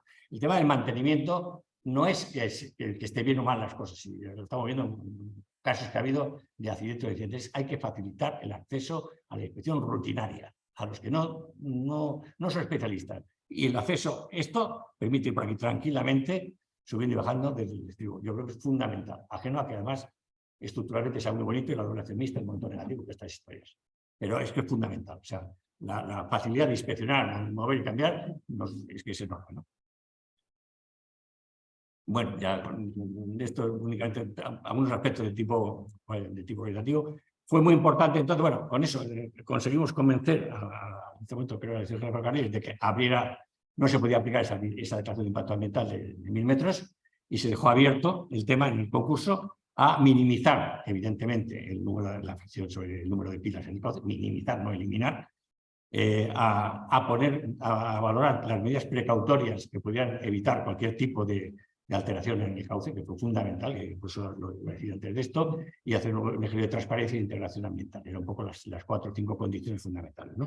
Eso dio lugar, una vez que ganamos, a hacer un estudio de impacto ambiental que se presentó a la Junta en el 2007, que aprobaron el proyecto porque había que sustituir a la declaración anterior que no cumplía el puente, pero esto, ¿no? Y que lo hizo viable. Bueno, entonces lo que fue fundamental entonces era no había que afectar al agua, pero es que el problema no es quitar las pilas del agua, es no afectar al agua al hacer las pilas. Una pila una vez hecha no malista el agua. Y entonces el tema fundamental esto era el proceso constructivo. Aquí esto lo planteamos en la solución del proyecto, pero sobre todo lo desarrolló Dragados y Texa, que fueron los que ganaron el concurso de una manera tremendamente eficaz. Existe un pantalán que permitía casi una carretera de acceso a todos los medios. Que desde aquí se iba, ese pantalán aquí dejaba la libre subida y bajada de marea, si no afectaba la marea para nada. Se construyó además con una grúa hincando pilotes metálicos y se iba avanzando sin afectar para nada. Con lo cual se tenía acceso a todos los recintos de las 3 pilas en la zona del agua directamente desde aquí, sin afectar para nada a la calzada. Aquí los recintos, esto se hizo, ahora lo veremos, con una doble pantalla de tablestacas metálicas, una primera y una segunda que se ve ahí, luego se verá más adelante, y aquí fue fundamental. Hicimos un estudio durante el tiempo, me acuerdo que era con Ángel Lanzarote, que fue el director del proyecto de la Dirección General, de tener todo esto documentado, porque, bueno, yo creo que también algo leí que se hizo en Barcelona con la Sagrada Familia, ir ante el notario primero documentando que las casas estaban sin fisuras, no sea que luego haya fisuras. Pues aquí lo que documentamos es que no había el índice de turbidez, no sea que luego los mejillones, las rejas de carril supieran a barro, ¿no? Porque seguro que iban a saber a barro, ¿eh? Entonces, eso fue un programa, estaba incluso dentro de las medidas del proyecto. Medimos durante un año, durante etapas del proyecto, la realidad de turbidez y se controló durante toda la obra, no sé si semanalmente, para decir, no sé si han cambiado el sabor de los mejillones, pero desde luego aquí no hay más turbidez que la que había antes. Que era un tema fundamental. Hay veces que hay unos espabilantes un poquito por el miedo, y tenía Ángel Lanzarote, que fue el que dijo, como contemos aquí algo, nos crucifican a todos, ¿no? Lógico. Bien, entonces el Pantanal fue una primera medida y luego el tema y realmente la precaución hacia toda esta historia, ¿no? Entonces estos recintos tenían, aquí están, se ve, era una primera recinto de tablestacas hincadas en esto, este es el Pantanal de bajada. Este recinto primero, una vez que estaba lógicamente en el agua, sin presión diferente, luego se puso un geotextil en todo el exterior antes de rellenar, para evitar que saliera el tema fuera, luego se rellenó, se hizo, después ya una vez relleno todo, se hizo el segundo recinto interior, que era el que dejaba luego la zona de zapatas libre, y se vació esta zona y se hicieron los pilotes y se excavó. Esto era 65 metros, 68 metros de diámetro, creo que eran 5, y esta era la zapata dentro, era como el Estadio Bernabéu. El volumen creo que era 7.000 metros cúbicos, se hicieron seguidos, sin interrumpir, durante todo el hormigonado. Nunca se había hecho, yo creo, una cosa parecida a ese nivel. También el clima de Galicia es bueno a nivel del calor de hidratación, y ahí está la zapata ya construida. Entonces, de alguna forma, se hizo sin ninguna afección para nada. No se enteró la ría para nada en ningún momento y se controló evidentemente el control de turbidez de todo esto, de que no se alteraba. Bueno, luego la construcción, bueno, no voy a entrar en temas técnicos básicamente, pero sí remarcar que fue muy importante. Yo creo que al final las obras tenemos una cierta tendencia. El año pasado, hace 2 años, una jornada sobre el viaducto de Génova de Morandi, tenemos una cierta tendencia a mirar todo desde la perspectiva de que estamos y nunca de cuando se hizo la obra. Yo ahora, el viaducto de Castro, que hay un problema ahí, he leído una cantidad de cosas, visto a 30 años después. Claro, es muy fácil, ¿no? De chiringuito, ¿no? De tertulia de chiringuito. Y las obras hay que verlas en su momento y en su contexto, ¿no? Pues esta obra es muy importante, yo es lo que quería resaltar, el contexto donde se hizo, porque esta obra, el proyecto lo ganamos, el concurso en 2006, 2007. El proyecto se acabó con Ángel Lanzarote en 2008. Ya estaba la crisis y se inauguró en 2015. O sea, esta obra se hizo en plena crisis tremenda. Entonces, ya dragados, cuando Intexa hizo la obra, establecieron 5 talleres, 2 talleres, uno en Coama y en Asturias, en Galicia, perdón, no, y en Portugal, estos 2 talleres. Luego tuvieron que ampliar, primero porque estos tuvieron problemas económicos. Ellos no se querían ampliar, lógicamente, en un solo taller, hubiera sido dramático, ¿no? Porque los talleres estos tuvieron problemas muy serios. Entonces, luego tuvieron que abrirlo a Emesa y a Joam, que son gallegos y demás. Luego había 4 talleres fuera de la obra y luego y luego 3 talleres a pie de obra. Las piezas evidentemente tenían que trasladar, esto eran cerca de 18 metros arriba, por lo tanto se hacían elementos de nudo que se hacían con máximo control de calidad, evidentemente de todas las soldaduras internas y luego del montaje blanco de cada pieza con la de lado, porque esto se montaba cada uno en unos talleres, se llevaban a obra y luego tenían que ensamblar todas las piezas con unas soldaduras con unas tolerancias de 2 milímetros, que es la tolerancia de una soldadura tope. Pero tenía que estar todo pre-ensamblado en taller, ¿no? Eso son el despiece que se hizo en esos 5 talleres, en época ya de subida de crisis total y absoluta. Yo creo que el esfuerzo de los talleres que estaban casi subsistiendo era enorme y el esfuerzo de la administración, el nuestro, y ahí tenía que resaltar tanto el de Ángel Lanzarote al principio como el de Rubén Esteve, que fue el director de la obra de la DIF. Esto, y evidentemente todo el equipo de delegados y de Texa y todo la DIF, porque hacer esta obra intentando hacer calidad y mantener el control de calidad con la situación que estaba cayendo, eso sí que es récord con los 240 metros.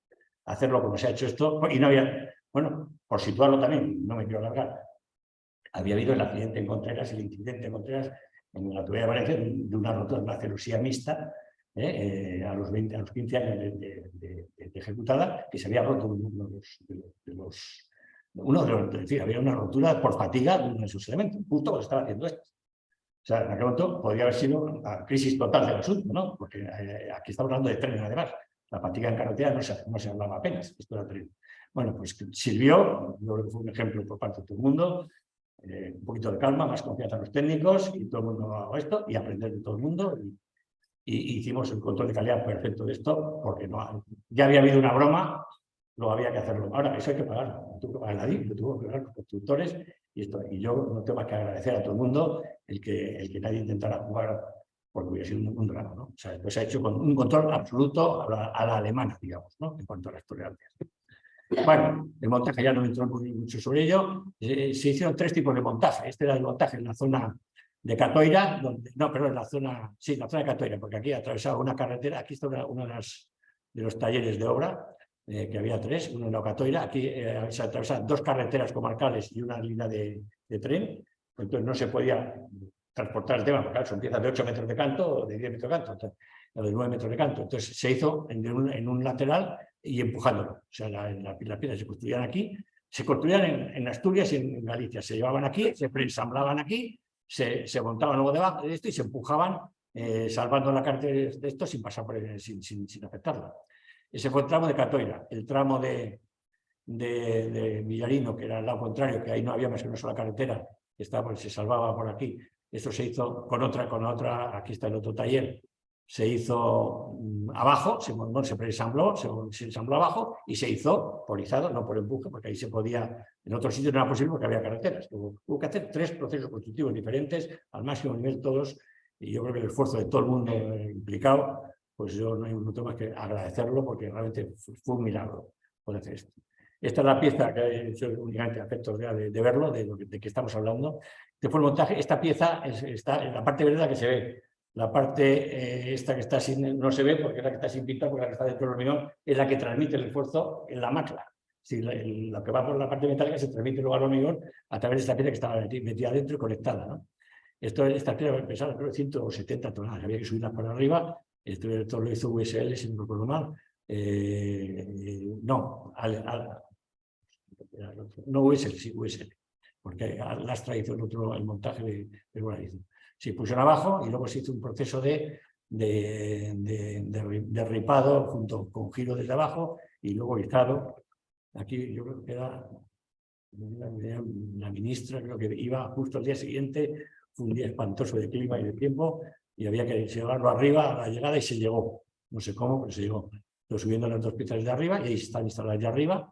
Toda la operación duró una noche y ya esto luego ya se hormigonó. Esta zona que está oscura que es la que marca. Esta fue otra operación importante. Y luego ya a la final, aquí están los talleres de obra. Claro, los talleres de obra eran talleres, porque es que las piezas llegaban separadas y había que hacer uniones a tope, con soldaduras a tope, que son muy exigentes, a pie de obra y con control máximo de distancia. Entonces eran realmente talleres de 20 metros de altura, porque el canto de la pieza era 18 metros. Por tanto, 3 talleres a pie de obra, ¿no? Unos del lado de Cata y otros 2 de este lado. Y ahí se ven donde estas piezas se fabrican aquí. Luego se tenían que trasladar unos carretones por aquí para irlo montando en la zona de voladizo, que ya acabo. Este es el taller de las piezas de voladizo, la pieza grande. Estas piezas aquí se ve cómo están montadas. La pieza, esto es lo que se montaba en voladizo, ahora veremos cómo, pero a base de unir estas piezas que se habían montado en los talleres de Asturias y de Portugal.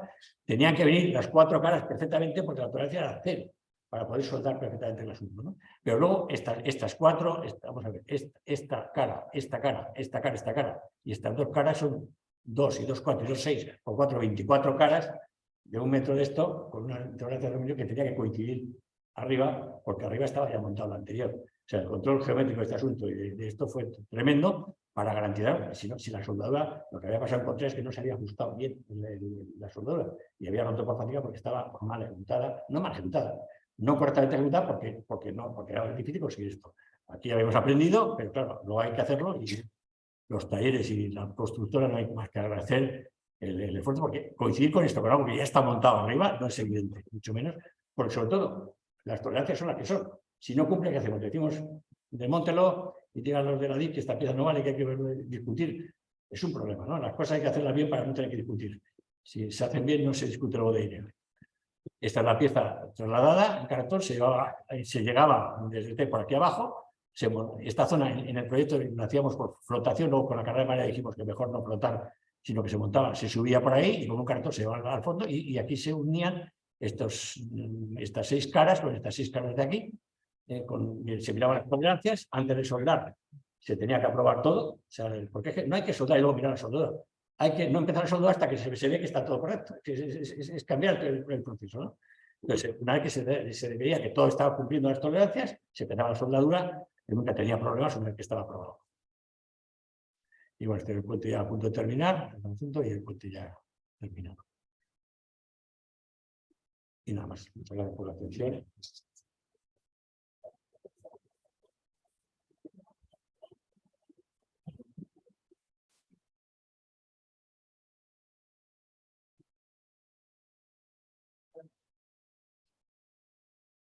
Sigamos aquí.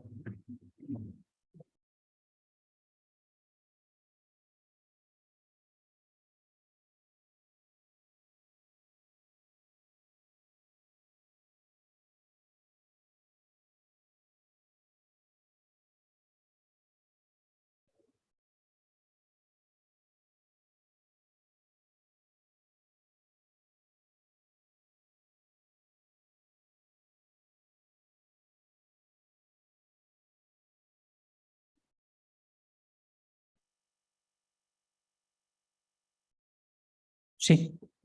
Bueno, tenemos tiempo para algunas preguntas o intercambiar opiniones sobre lo que se ha presentado. Pues si hay alguna cuestión del público, algún comentario. Jorge, sí. Una reflexión. Sobre el río Ulla, la primera presentación que has puesto. Fijaros la exigencia del ferrocarril y especialmente de la alta velocidad. Para pasar de una orilla a otro no era esa ni la posición ni es diagonal, o sea, no es normal, lo cual alarga de manera importante la obra, ¿no? Eso que es consecuencia de las exigencias del trazado, única y exclusivamente. Y luego otra cosa, ¿por qué le llamáis viaducto? Bueno, en general, ¿por qué? Quiero decir, si es un puente, o sea, ¿qué es lo fundamental que hace el río Ulla? Atravesar, digo, el puente sobre el Ulla, es atravesar el río, y eso es un puente. O sea, un viaducto es una estructura que permite salvar una dificultad orográfica, pero un puente es el puente de Brooklyn, es el puente de Brooklyn, el Firth of Forth es el puente de Firth of Forth, no son viaductos. Bueno, es menor la...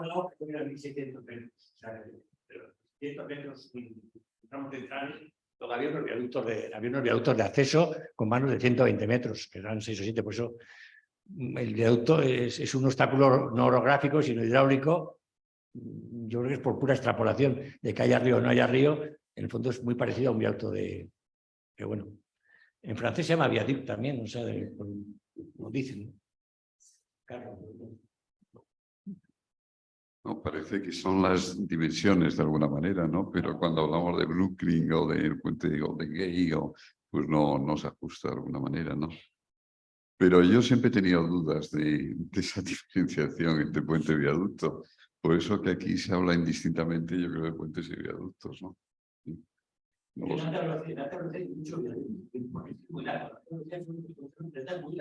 Yo creo que Jorge, que además yo creo que ha escrito sobre ello, me parece, ¿no? El propio libro a lo mejor tiene...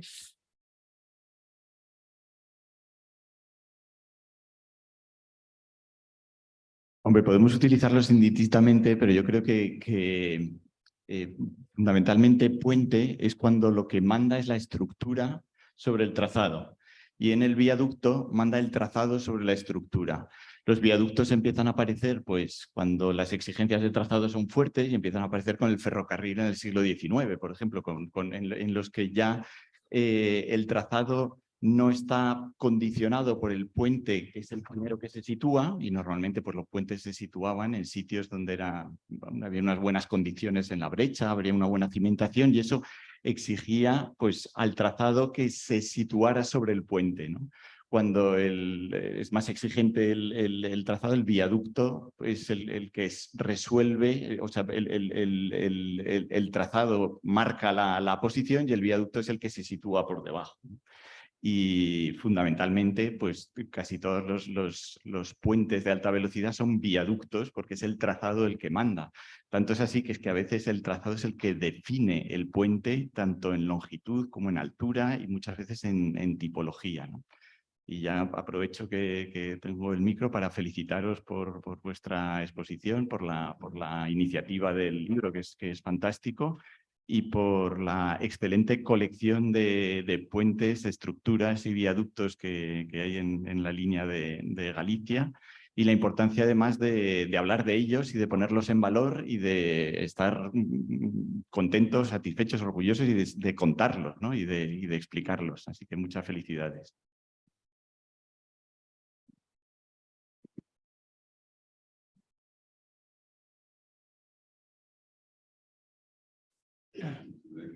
Decía José Antonio Fernández de Ordóñez, ¿te acuerdas de aquella frase de la enfermedad más grave de los puentes es haber olvidado el lugar?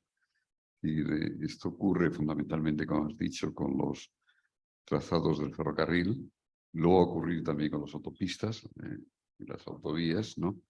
En donde es el trazado el que de alguna manera está dominando, ¿no? Lo que pasa es que aún en esos casos, digamos, la geografía es un condicionante de alguna manera, ¿no? Y esas relaciones se producen entre el puente y la geografía son, a mí me parece, desde el punto de vista paisajístico, antes lo decía, tremendamente importantes. Por tanto, el lugar no es el de abajo, el lugar es la forma de la ladera que está atravesando de alguna manera el puente.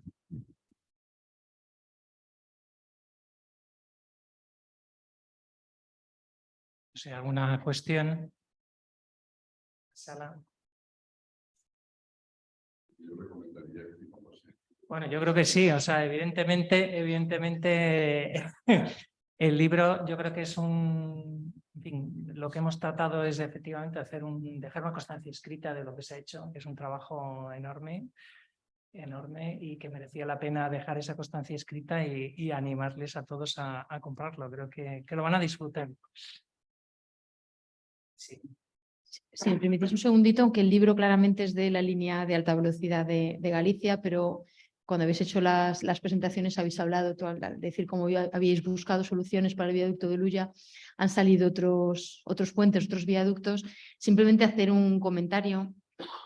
Los arcos de hormigón, por ejemplo, que tienen esas longitudes tan importantes y que son récord, ninguno de los proyectistas, ni desde ADIF o GIF, en la dirección de los contratos, buscábamos batir ningún récord ni ganar ningún premio, sino que teníamos que resolver un problema. Lo decía Jorge, ¿no? El trazado de la alta velocidad es muy exigente y muchas veces la solución que encontraba, veo también por aquí a José Luis Alfaro, que hemos hablado él y yo del arco de Contreras cuando nos lo imaginábamos, y son soluciones necesarias para resolver un problema orográfico que tiene nuestro país, ¿no? Y quizá por eso tenemos las condiciones tan excepcionales, ¿no? Entonces yo creo que cuando los técnicos sabemos lo que hay detrás de una solución, valoramos la estética de lo bien integrada que está en el paisaje, y es cierto que yo creo que hemos conseguido soluciones muy buenas, pero lo que buscamos es resolver un problema, ¿no? Y sin embargo, hace muchos años en la empresa, pues en la cabeza de la empresa hemos tenido diversos perfiles de personas, ¿no? Y recuerdo cuando llegaba la crisis que tú lo mencionabas, justo acababan de darnos un premio por el arco de Contreras y bueno, pues el equipo directivo que había en ese momento hizo un comentario crítico diciendo que en adelante ya nunca más iba a volver a buscar batir ningún récord ni ganar ningún premio, sino hacer las soluciones estrictamente necesarias para resolver el trazado, ¿no?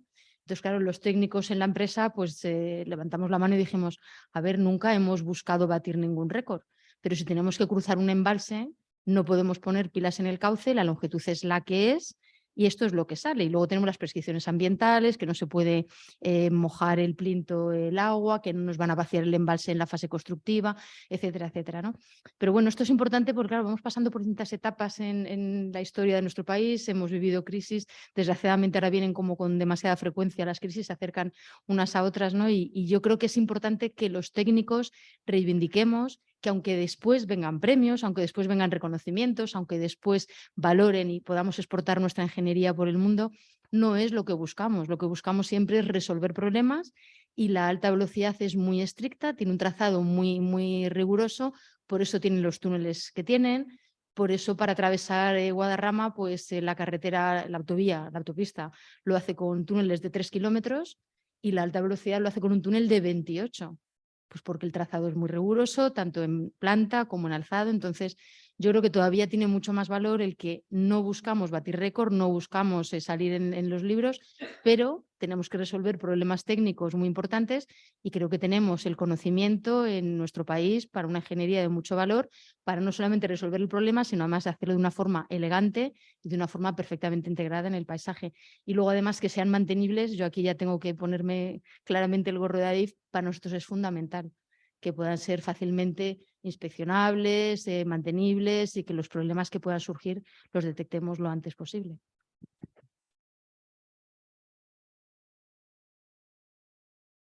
Si queréis aportar algo más.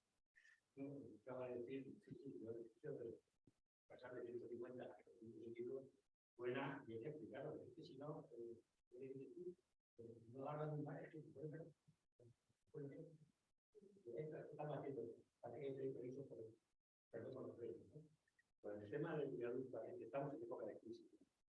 Nosotros con Extremadura, yo me acuerdo que lo presentamos lógicamente, o fuimos ahí, no me acuerdo quién era el director del proyecto, Y yo estaba con un doble decir, dije, ¿tú sabes lo que son 300 y pico metros? Le volví a decir lo mismo, acabáis de batir el récord con 200, los alemanes están en 100 y pico, y estamos ahora con 300 y pico, y ese también era un récord, de poco precio de proyecto para ese récord.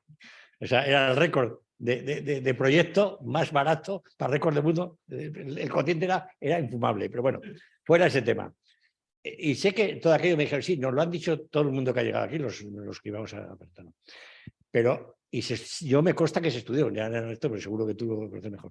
El cambiar el trazado, que lo ha planteado Jorge, para bajar de los 300 y pico es que había que, claro, es que arrastrabas desde Talavera a la Reina, ¿no? Había que empezar a cambiar todo, declaración de impacto, expropiaciones y todo, y eso fue lo que al final se decidió. Es que, claro, se dice muy fácil, porque, pues viene usted. Es que todo lo demás arrastra, bueno, incluso el cierre del tramo anterior te arrastraba el paso del siguiente, o sea, que va en la línea que tú acabas de decir. Sí. Yo creo que hay que reivindicarla, porque si no, que la crítica es tremenda. Hombre, yo que he vivido en Galicia, digamos, todo ese proceso, ha habido un debate sobre cuándo se terminaba el AVE, porque había unas fechas que no tenían sentido, ¿no? Pero no ha habido un debate sobre la calidad de la obra que ha hecho el ADIF, ¿no? De obras incluso tan polémicas o tan difíciles como el viaducto que acaba de decir, que acaba de explicar ahora Paco Villanes, ¿no? Por lo tanto, yo creo que hay una aceptación por parte de la sociedad gallega de que las cosas se han hecho bien, ¿no? Y esto no siempre es así. Por ejemplo, con las autovías no fue así. Y sin embargo, con la alta velocidad sí ha sido así. Es decir, no ha habido críticas en este sentido respecto a cómo se han resuelto. El viaducto que antes decías, Paco, de acceso al puente, es algo impresionante. Es decir, no solamente el puente, el viaducto es de varios kilómetros. Y yo creo que tanto hay un reconocimiento por parte de la sociedad gallega de que las cosas se han hecho bien. Bueno, yo solamente quería añadir, como estamos hablando de diseño, digamos en el libro, y les invito a leerlo, digamos, creo que los temas de mantenimiento cada vez son más importantes y siempre está esa disputa entre los ingenieros estructurales y los ingenieros ferroviarios. Recuerdo que siempre Jorge me dice, no, hay que hacer juntas de vía y yo creo que evidentemente por ahí hay un camino que lo estamos viendo en otros países que están haciendo soluciones, algunas un poco, digamos, extraordinarias, pero que me parece que hay una línea por ahí a explorar y que vamos a ver formas que son muy distintas de los puentes de carretera precisamente para evitar las juntas de dilatación de vía. No sé si hay alguna cuestión más entre el público. Pues si no, pues muchas gracias a todos por su asistencia y a la presidenta ADIF, al presidente del colegio, a todos los asistentes y autores por el trabajo. Muchísimas gracias.